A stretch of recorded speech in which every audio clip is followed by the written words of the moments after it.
Hey, I'm Jordan. This is Lab 8. I'm Lab Group 3A, and this is Lab 8. Alright, so for initial setup, I'm just going to run through this real quick. We have a laser with a 0.4 microscope objective, 25 micron spatial filter coming through this beam expander here, reflecting 90 degrees off this 45 degree mirror, through our shear plate, through our reference lens, off our mirror, and you can see here that this is the focal point of the reference lens, which also coincides with the focal point of the mirror, so it comes back. It's essentially a 4F system of the mirror itself. And at this point in the lab, we're trying to measure the aberrations present because of the mirror. And so initially we can see that we do have some spherical because of the wavy fringes right there.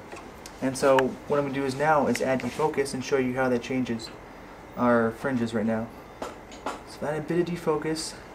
They do have a linear tilt, and the fringe spacing changes as well as the shear plate distance, as you can notice. And I'll bring it back through best focus and through the other side. You can see the same effect, and that's because it's symmetric. Alright, and now I'm going to add some tilt and show you what happens.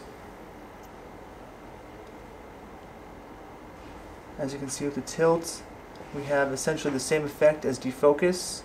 Fringe spacing and shear plate shear distance also changes. Bring it back through, and we can see that this is also linear, or sorry, symmetric with respect to the reference line.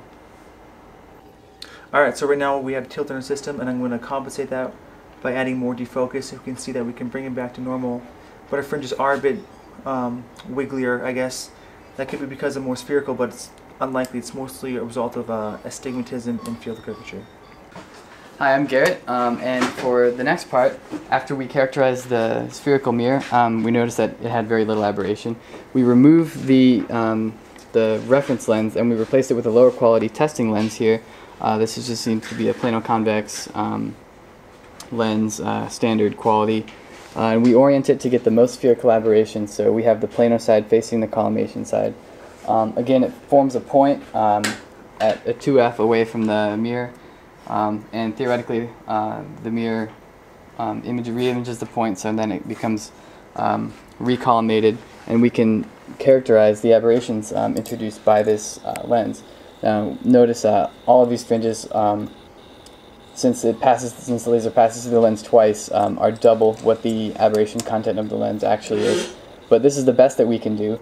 And then when we defocus by measured amount, we notice that it introduces more fringes there. You can see a couple spots, but there's symmetry involved.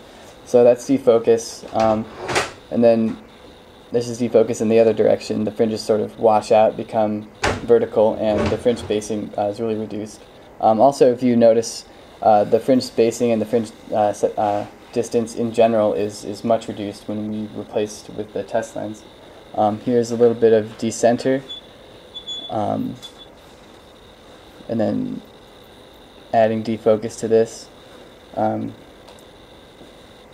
It introduces a little bit of asymmetry in the fringe content, and again, it further shrinks the fringe spacing and the fringe distance.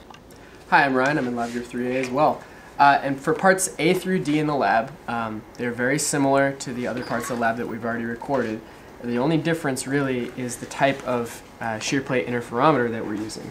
In this case, we're using a non-wedge shear plate that it was actually made here in the optics department. It's just an optical flat, and it does the same thing. The light comes in, it reflects at two different layers, and we see our interference pattern here at the observation screen. Jordan, you can look at it from this side.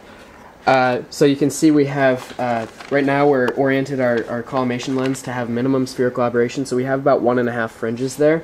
If we introduce some defocus, keep looking at the fringes there. If we introduce some defocus, you can see we can introduce more fringes, and they're very linear. Then we can go the opposite way with defocus, and it does the same thing. We go back to best focus here and introduce some decenter. You can see we're shifting through the fringes, but we're not necessarily adding more. We're just sort of scanning through fringes.